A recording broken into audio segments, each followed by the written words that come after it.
অর্থাৎ আমি যখন রাজশাহীতে চাকরি 1987 সালে এখানে আসি নওগাঁয়, প্রথম রাব্বির সাথেই আমার ঘনিষ্ঠতা এবং সেই সাথে আবৃত্তি পরিষদের প্রতিষ্ঠা এবং সকল সাংস্কৃতিক যে ধারাগুলো আছে তাদের সাথে সম্পৃক্ততা।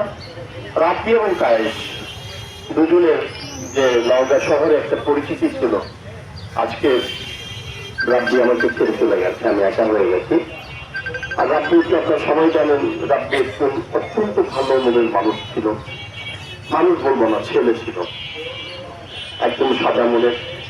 ও কাউকে কষ্ট দিতে পারে এটা বিশ্বাস করা যায় না, ওর কথায় কেউ কষ্ট পাবে এটি অবিশ্বাস্য।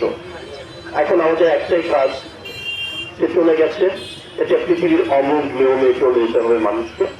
আমরা যারা আছি তাকে, তার প্রতি ভালোবাসা, তার শ্রদ্ধা রেখে, তার আদর্শকে আমরা অনুসরণ করে এবং তার রেখে যাওয়া কাজগুলো সমস্ত বিশেষ করে সাংস্কৃতিক অঙ্গনে, আর তার জন্য আমরা দোয়া করবো, তার পরিবারের জন্য দোয়া করবো। আল্লাহ যেন তাকে বেহেশত নসিব করেন, তার পরিবারকে যেন ভালো রাখেন, এইটি আমাদের প্রত্যাশা। এখন এইটি হচ্ছে আমাদের থাকবে। আমি আহ্বান করছি সুলতান।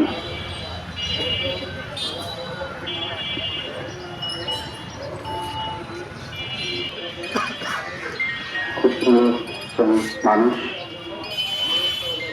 আমাদের সাংস্কৃতিক অঙ্গনের অভিভাবক, আমি নগর শহরে বাকি মানুষকে খুব অন্তরের অন্তঃস্থল থেকে শ্রদ্ধা করি। এক হচ্ছে আমার গুরু নস্যতরীদিন শিল্পীতা, আরেক হচ্ছে আমার থাকে তোলার আফ্রিকা। যাকে আমার সাংস্কৃতিক চর্চা থেকে গুরু মানি। আমি আমার সাংস্কৃতিক চর্চা বলবো, আমার হয়তো কাজ